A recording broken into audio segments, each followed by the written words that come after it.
Swayam Prabha. Digital India. Educated India.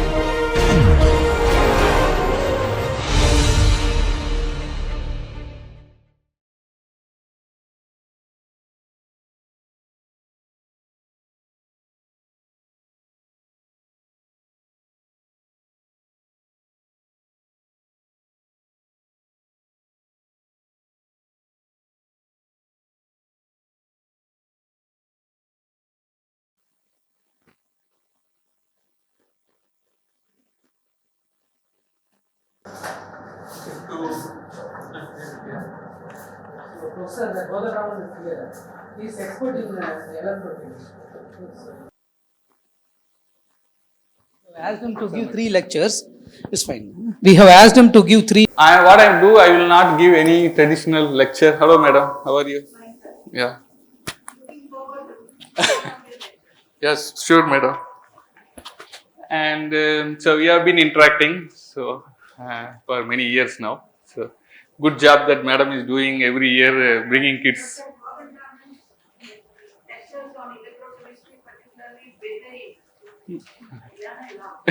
Thank you. So, kinetics, yes. So, yes, thank you for the compliment, and I am sure you are also doing the same thing in the classroom every day, something new, and you are also expected to do the same thing, right? So, because you have to make the subject interesting. How will you make the subject interesting? You should find your own ways of delivering the content, not looking at any textbook and repeat the same thing. Parroting is not good, right? Because that will kind of kill your innovating ideas to present the content, right? So yesterday I was discussing with my daughter. She is in 10th standard. She is working on the polynomials. What they will do? That the zeros of the polynomials, alpha and beta, right? With that they will play. But in between they will bring the 2 equations with the 2 variables, that kind of thing in. This she has studied in mathematics. Now she has to solve this problem. And then I told her, now you should think. You should use your 9th standard mathematics on 2 equation, 2 variables thing. X plus y equal to something, x minus y equal to something. Solve for x and y. Same way here, alpha and betas. So you have to do it. And then they will kind of alpha plus beta by alpha beta, they will give it differently. 1 by alpha plus 1 by beta, right? So although they will trick. So what you learned in mathematics, you have to mix it here now, then understand it, right? So anyway, fine. I am not going to bring any formal content of teaching today. I am going to ask your questions. To that I will answer. So you are in +1, right? So you have not gone to, maybe electrochemistry is in +2, right? Started? How many of you already exposed to electrochemistry? Quite a bit. Okay, then you guys can pose question. That will be useful for other juniors in terms of learning, right? Right? Any questions you have? What you don't understand or where you need more clarity, you tell me. I will list down first. Then I will tailor my content accordingly. Ask any. This is a stupid question or a brilliant question, doesn't matter. You ask.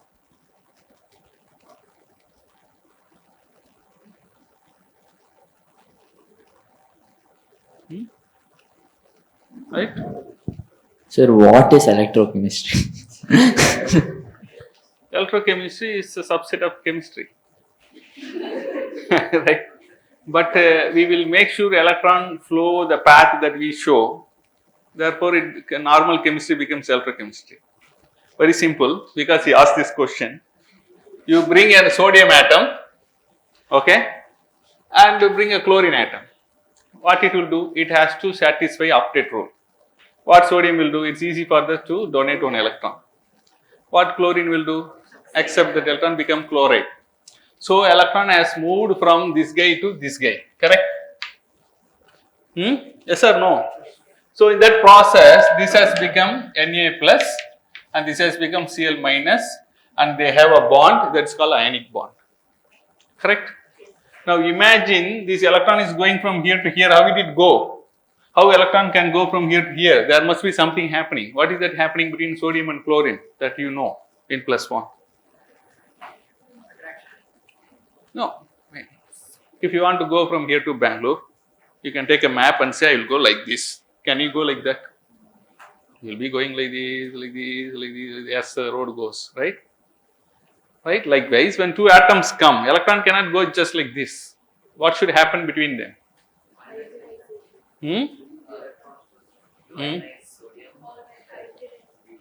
Yes. So, the orbitals of the sodium guy and the orbitals of chlorine, they should find an overlap. That's what the quantum chemistry Professor Mangalasundar would have taught about overlap integrals and so on. I don't know for your level he talks about that. So, the orbitals of this guy, sodium, and the orbitals of the other guy, chlorine, they have to overlap. That means there should be a symmetry in overlapping. And also the energy should match. If the orbital is this in energy, this orbital is somewhere here in energy, then electron can only flow from here to here, not from here to there, number one. Number two, the symmetries has to match. Like you might have studied at your level, sp3, sp2, sp hybridization, pp hybridization, that is pi orbital lateral. If it is pp like this, it's a sigma orbital, like CH bond. C double bond, C bond is pp lateral overlap. Symmetry should be there, right? So, if there is a symmetry and if there is an energy that permits this, then that will be a pathway because orbitals overlap. So, it will form a new region of orbital where the electrons can freely move. So, that is how electron is transferred from one guy to other guy. Of course, the electronegativity dictates which guy is at higher energy, which guy is at lower energy, who will accept from electron, who will donate electron, all those things. So, that is very important. Electron, all those things. So, that is very important. Now, that pathway, I make it slightly different. How I do? Instead of doing this through the orbitals, I make a sodium metal separately and I have a chlorine electrode separately. Chlorine exists in normal condition as Cl2 separately. Then in between you put an electrolyte. Okay. What electrolyte will do? It will conduct ions. And this electron between sodium and chlorine directly, I am going to route it through a wire.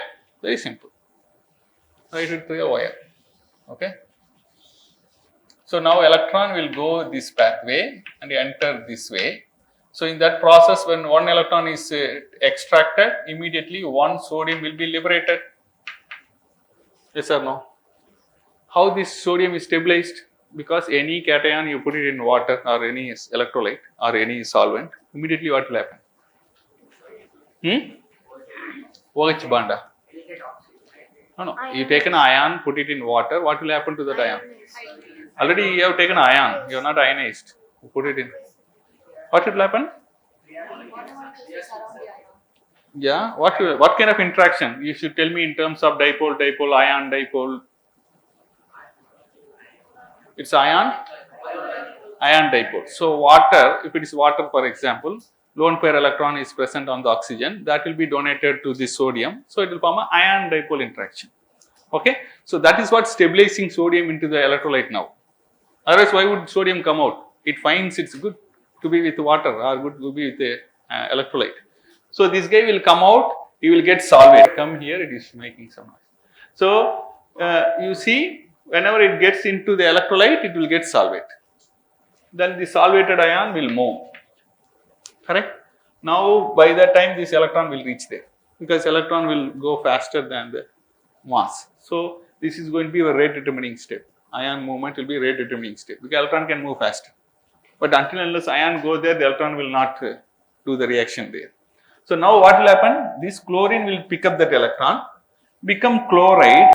So, you see this chlorine will pick up the electron, become chloride, get into the solution, correct? Now, this and sodium, they will react and form in the solution sodium chloride.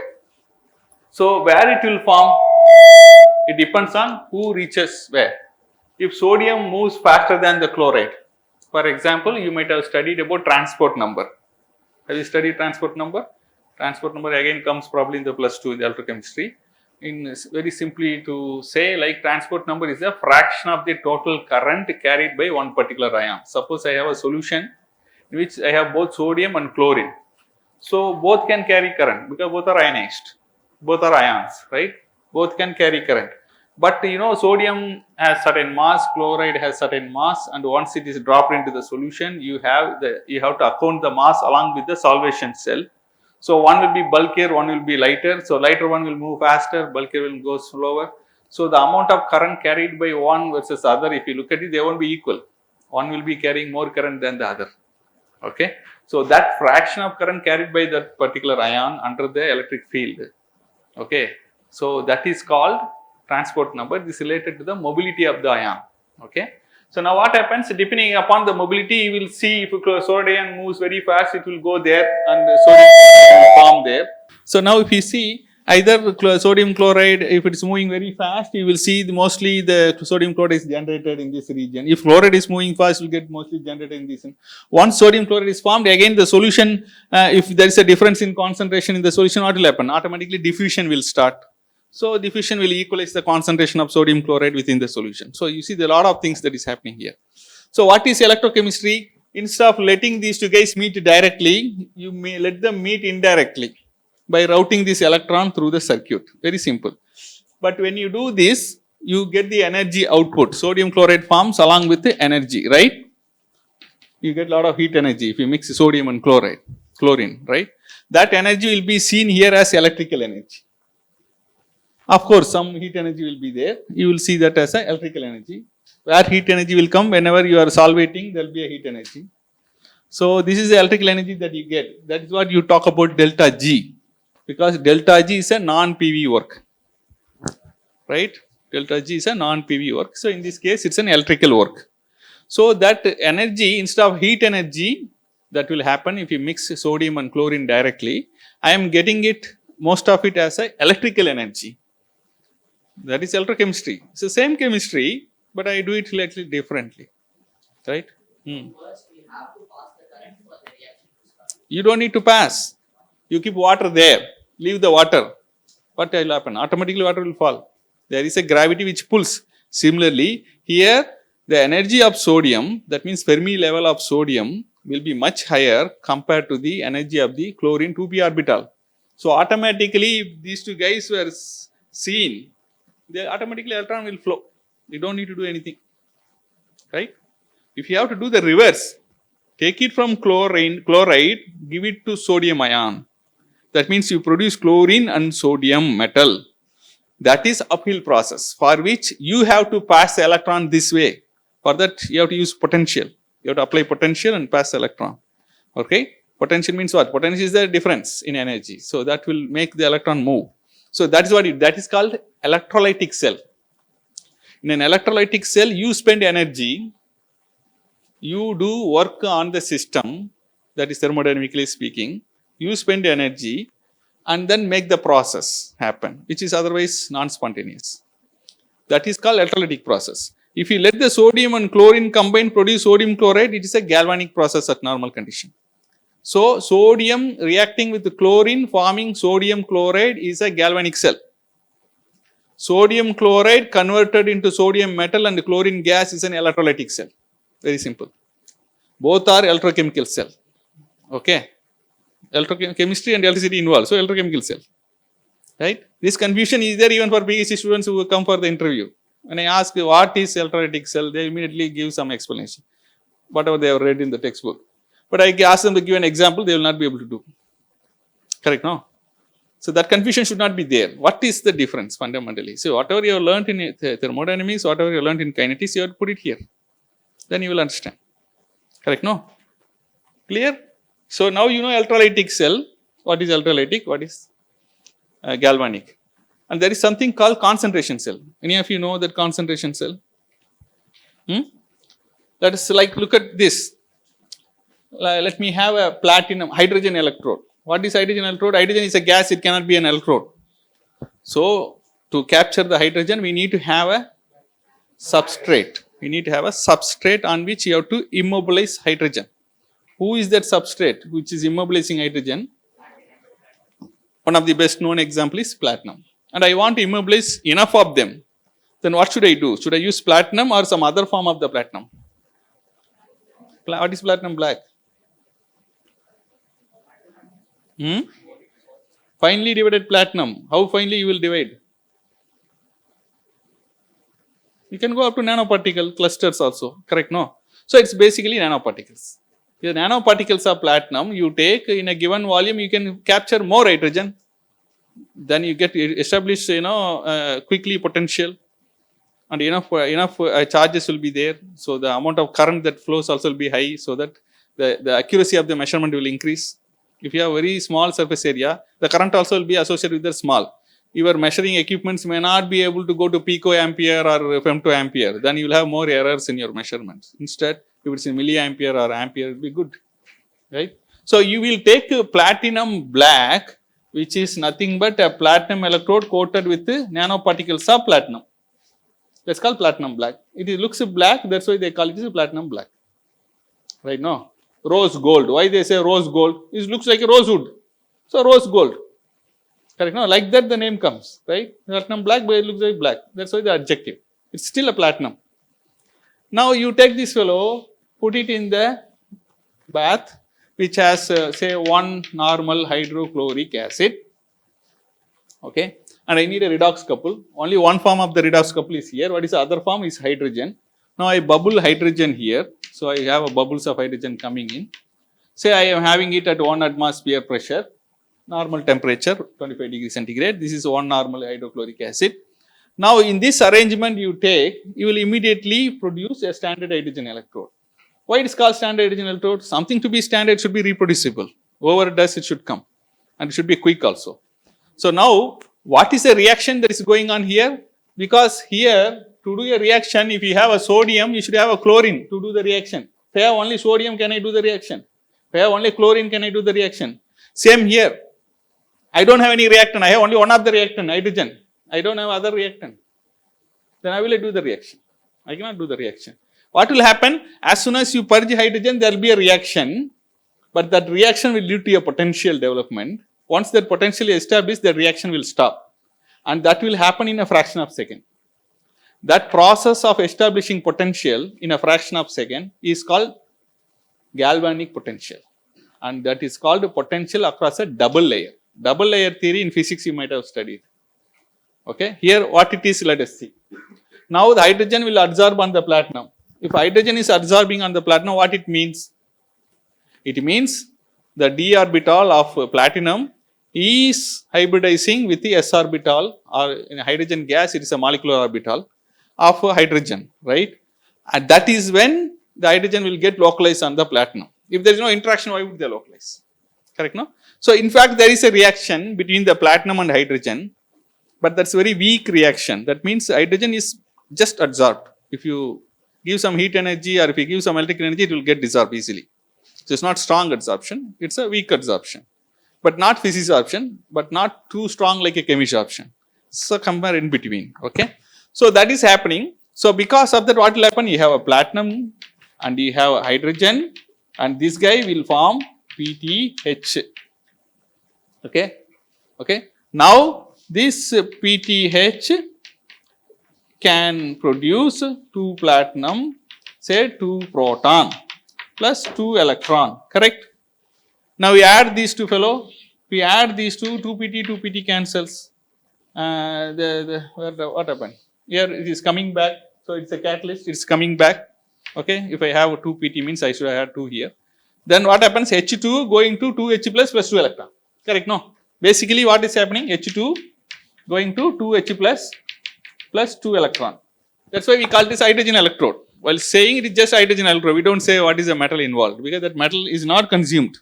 It is a catalyst here. Okay, but you can't use any metal for this, because the platinum has to host hydrogen. That doesn't happen with every metal.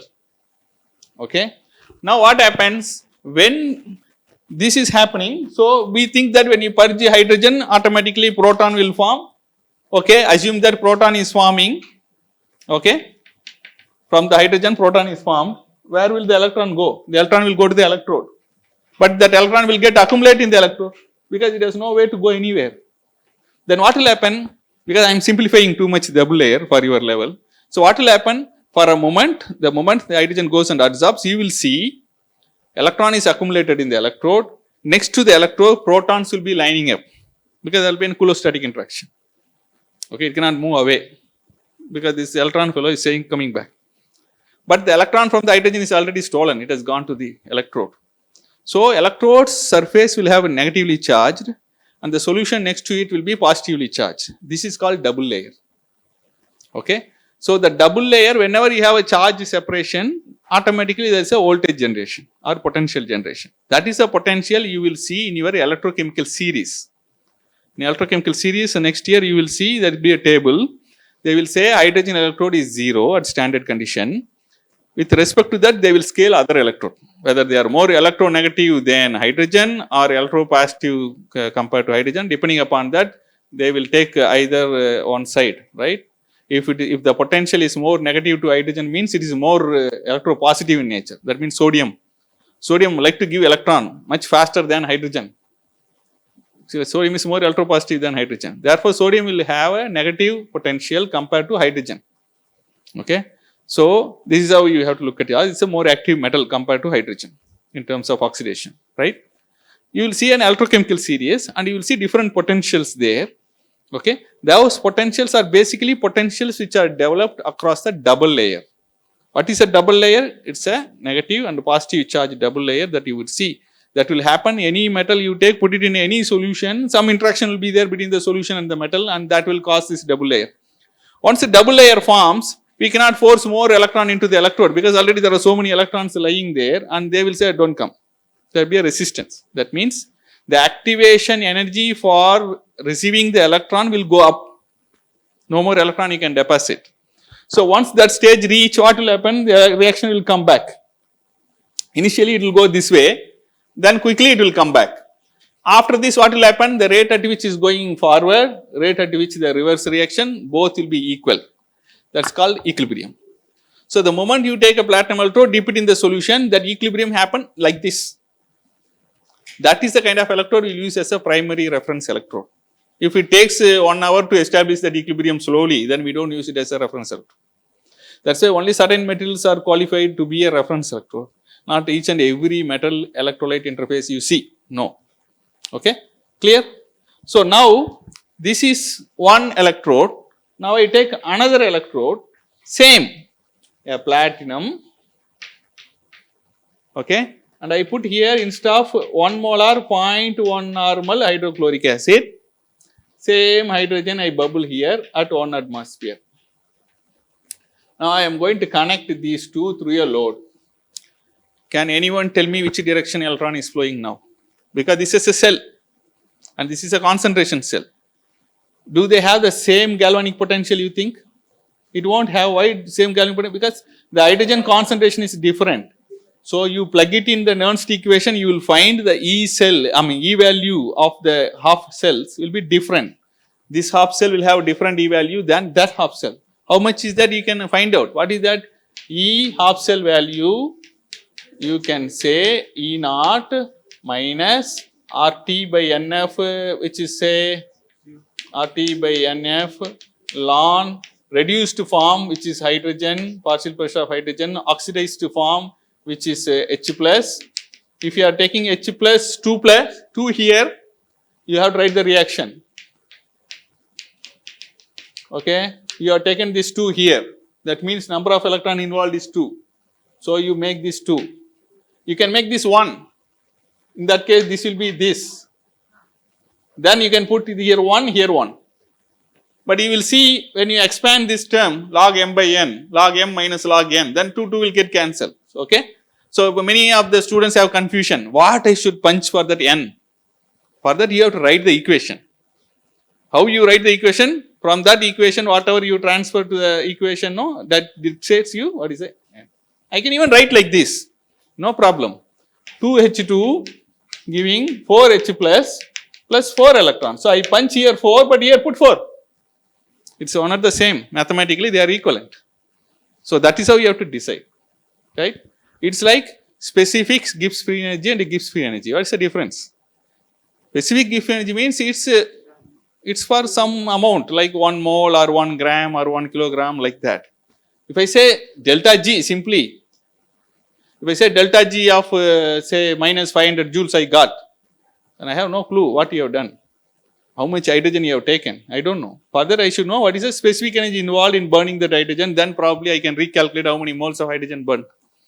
Okay, that's called delta G. Here is an extensive property. Delta G bar or specific Gibbs free energy is an intensive property, which is calibrated for one unit of something, mass or volume or moles, right? Clear? Makes sense? Now what happens? I can use this formula and find out what is the potential of this, what is the potential of this. So I know this can be written like E naught. E naught value is 0 for this fellow. So it's going to be minus, so ln pH2 minus ln 2 times H plus. Okay, minus minus becomes plus. So I will erase it here, but I don't have space. I will do it here. So this becomes plus 2 ln. I am not worried about these prefactors. Okay, so that and all you should bring in. So this something like that. Okay. Now what happens to the other side? This is going to be 1 molar, right? 1 molar means you convert this into log. It is 2.303 log of 1 is 0. This term will disappear, 0. Whereas you do this for the other guy, which is 0.5 molar. So it's going to be 2 ln 0.25 power. Yeah. This value will be how much? It will be negative, right? Ln 0.5 will be negative. Find out whatever may be the value. That means the final value that will come out will have a negative sign. So earlier you had 0 here in this one, right? So this side has an E value which is less than E naught value, correct? This side has a E value which is equal to E naught value, correct? That much information I give you. Now tell me from which side to which side electron will go. You don't need to know the electrochemistry for that. You can even use by intuition also, you can answer.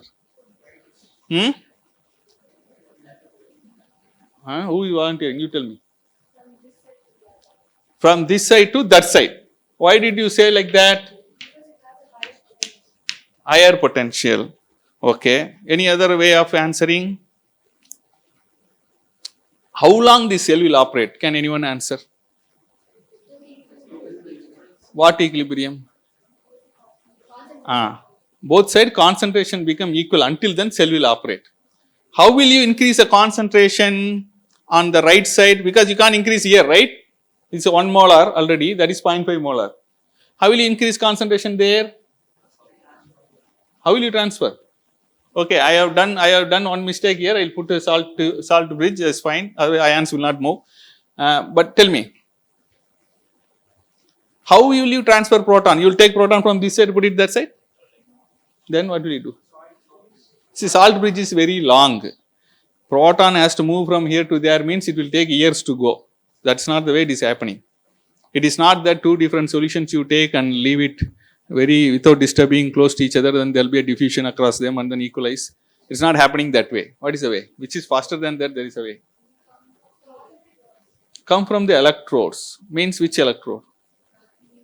What is the electrode? Is hydrogen is the electrode or platinum is the electrode there? Okay, so what happens to that hydrogen? Okay, that means hydrogen will oxidize on the right side. Correct? That's what you are trying to say. So what's he saying? I can increase proton here. The method is hydrogen fellow will become proton plus 2 electron. By that way, I can add proton into that. But electron, I told you, the electron cannot be keep on deposited on the electrode because it will not accept. Once the galvanic potential formed, it will start refusing. But now what you are doing? You are connecting through a copper wire to this. It is like linking an upper reservoir and lower reservoir. You put a tube and link, immediately charge will flow. Independently, this reservoir and that reservoir are in equilibrium. The moment you connect, what will happen? Water will automatically flow. Why? You see a path. There is a driving force. Same here. You are connected. So, the potential at this point, at this electrolyte interface, you have potential only at the interface, not only in the one phase. And here also there is a potential. These 2 potentials are seeing each other through the wire. You take simple copper wire. What is the potential at each point? Is it same or different? Should be same. That's why electrons doesn't go anywhere. They just simply sit. Correct, no? But the moment you connect a battery to it, you see electrons started moving. Because one end of the wire is a lower potential than the other end of the wire, therefore electrons flow. It's the same here. Your battery is this. You are doing the same experiment. Potential difference. Because there is a potential difference, you connect to the wire, you are making them see each other. It is like a Lee-Charter principle. What do you do in Lee-Charter principle? Hydrogen,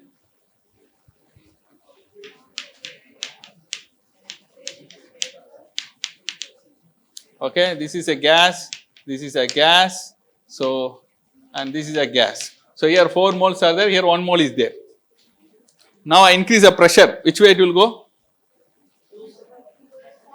Product, ammonia formation. Decrease the pressure? Same, right now. So same here. Here what I have done, I am going to apply Lee-Charter principle, but in terms of potential. I am having one side higher potential, one side lower potential. Now this lower potential guy will disturb this fellow. How will we disturb this fellow? Because you know across this interface there is an equilibrium. What is the equilibrium? H2 going to 2H plus 2 electron. That equilibrium is there. Same equilibrium is here. Okay, but to different extent. Why? That potential is different, this potential is different. But now what you are doing? You are disturbing these equilibriums. How are you disturbing these equilibriums? Because you are making these potentials to see each other. So since this is at this is at lower potential and this is at higher potential, what will happen? This guy will try to influence this equilibrium here and this guy will try to influence this equilibrium there. So mutually they will exert force on each other. Correct? No? Then what will happen? It's the same force physics what you learn. You push something here, in that direction it will move. The moment you remove the force, it will not move. Why it will not move? Because you have a friction, that's why it doesn't move. Whereas in the space, you push, remove. Until you push, it will accelerate. The moment you remove your hands, it will go at constant velocity. Correct? No? Here also for the flow of charge, there is a resistance. So as long as you are connected, charge will flow until the new equilibrium reach, there is equal concentration. The moment you cut the wire, charge will not flow, it will go back to the respective equilibrium. Correct? No? Here this is very same logic. So now what happens? Now electron will go from here because I wanted to, what did you say? Electron will go from here, you said? Electron should go from here. Why? Because you are producing electron here. So that electron will travel like this. Then only you can produce proton that will increase the concentration. And that electron will come enter this way. Then this proton will be consumed to produce hydrogen. So this side equilibrium will be disturbed such that proton going to hydrogen. That side equilibrium will be disturbed such that hydrogen going to proton. You understood? No? You see this side equilibrium tilting in one direction, the other side equilibrium tilting exactly the opposite direction. This is the same Lee-Charter principles. With the same two half reactions, I am using Lee-Charter principle and I am attacking this problem. How I do that? Just because of two different potential that decides how the current should flow. If the current has to flow only this way, then one side reduction should happen, one side oxidation has to happen. Otherwise, the electron cannot be flowing. If it flows and nobody consumes there, the electron will accumulate there. That will again create a double layer, then it cannot happen after some time. Correct? No? Makes sense or not? So this is how this is happening. So this is actually a concentration cell because both sides are alike cell. Only their concentration is different. Is this a galvanic cell or ultralytic cell? The way I have written. It's a galvanic cell because it flows on its own. So the number of electrons that are part of the double layer formation doesn't matter in the potential. It doesn't need more electrons. Because you add more electron only when you have more area. So the area will proportionally scale up with the electron density. In other words, the electron density will remain constant. So what decides potential is which side has more, it's based on the concept. Yes. Potential is very bigger. Yes, that's what your Nernst equation says. Because if you have more, it's the same. Let's put it this way. You have, okay, this is the equilibrium. If I add more proton here, which way it will tilt? This way. Same thing happening there. If I add more hydrogen, which way it will go? Or if I subtract hydrogen, which way it will go? Forward. Same thing. So these are two half reactions which are running.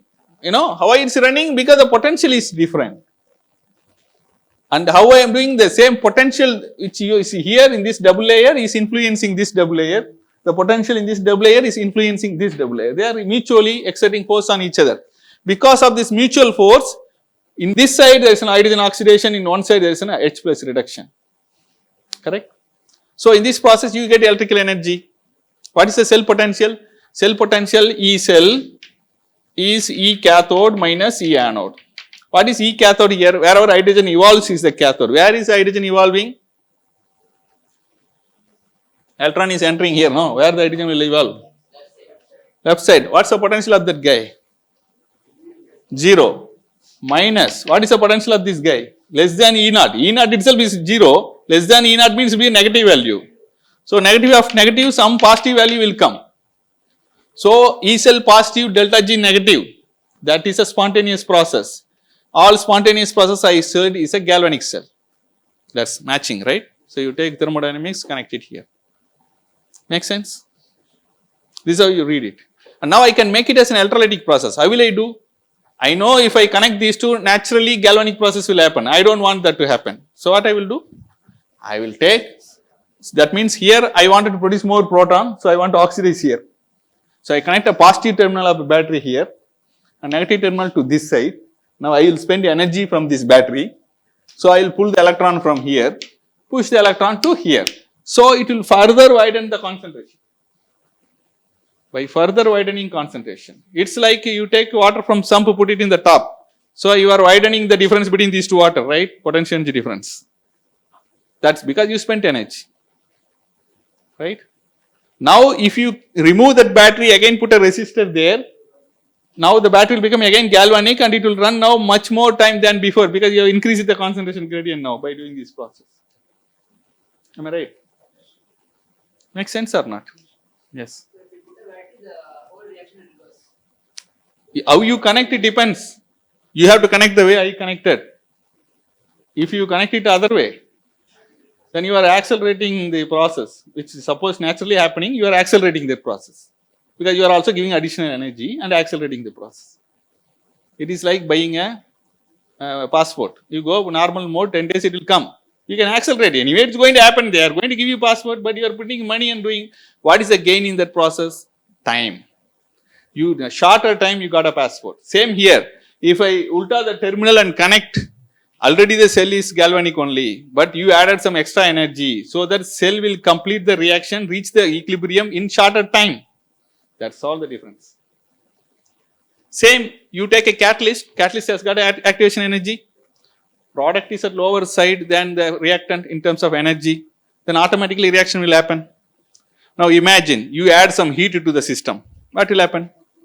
Much more faster. What's the difference you will see? Equilibrium will be reached faster. Am I right? Same here. Same galvanic cell you can accelerate by adding little energy from outside. If you are interested. Why would you be interested in that? I don't know. This is only a hypothetical experiment. It is like that. Correct? No? Makes sense? Yeah. Anything else?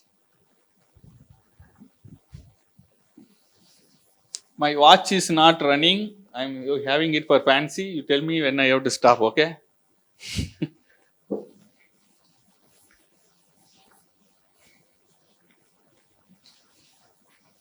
Yeah, next question. Next is confirmed with thermodynamics only. Delta G is equal to delta G naught minus RT ln K. Same thing. It's an Nernst equation.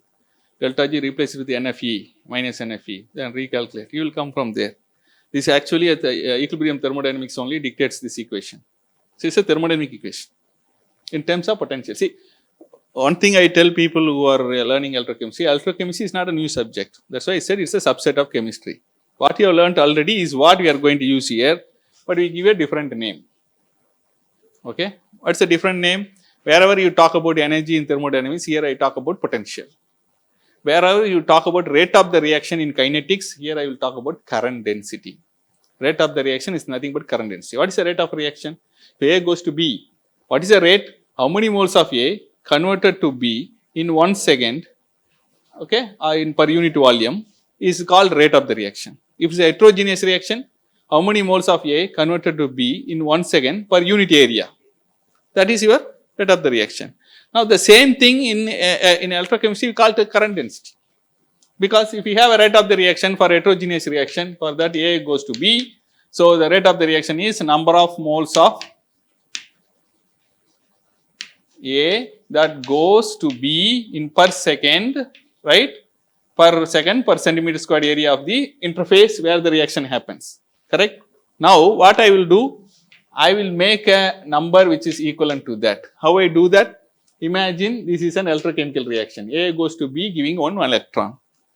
So, number of moles of A now equivalent to number of moles of electron, because 1 A gives 1 electron, right? Then I can write number of moles of electron per second per centimeter square.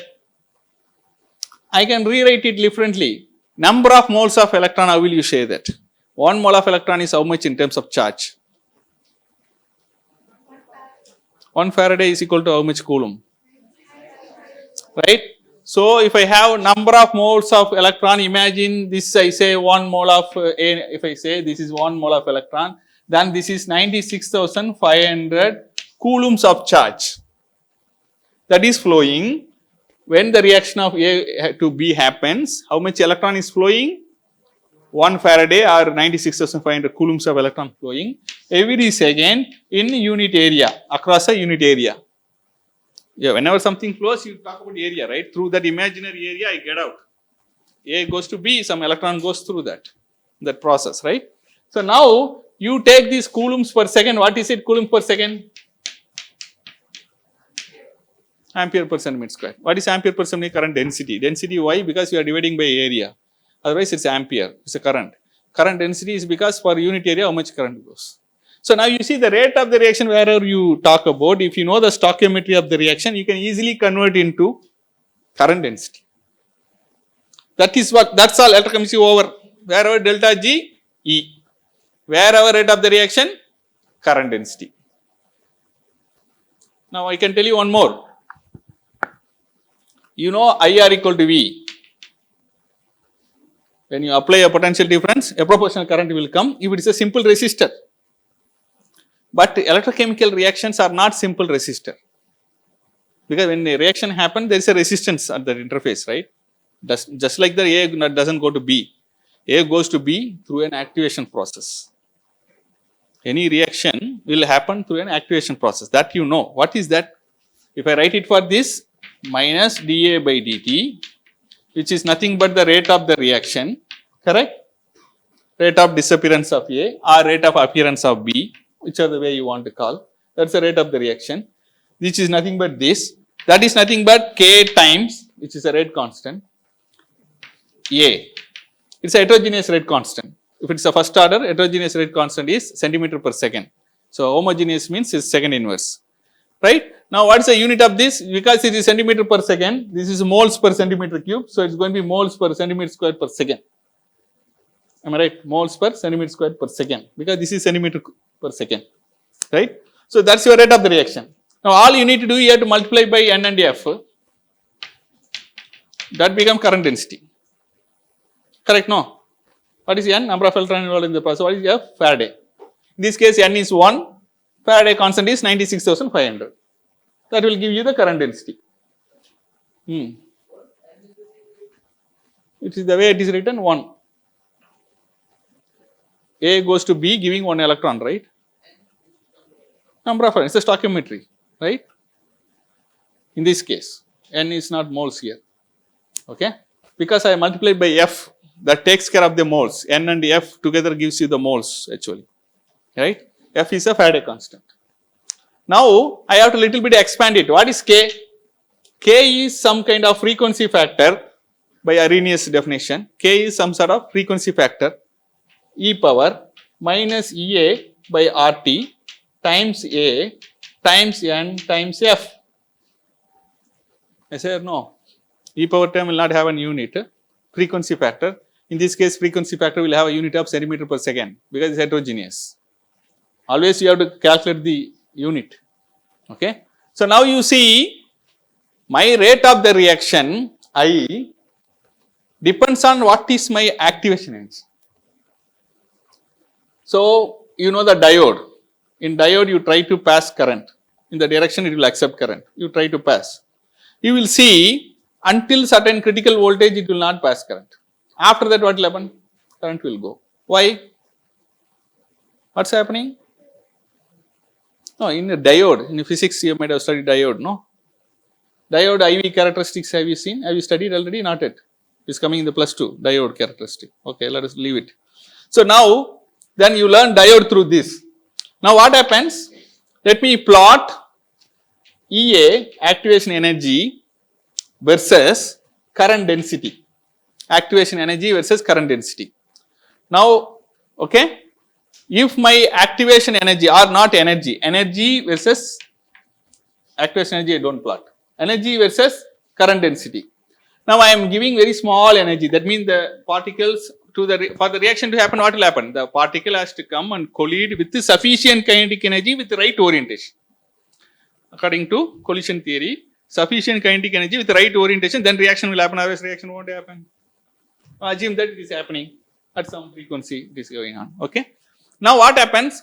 You are giving initially small amount of energy. That means it's not sufficient enough for the reaction to happen. What it means? If it is colliding very slowly, the reactant will not reach the activation state.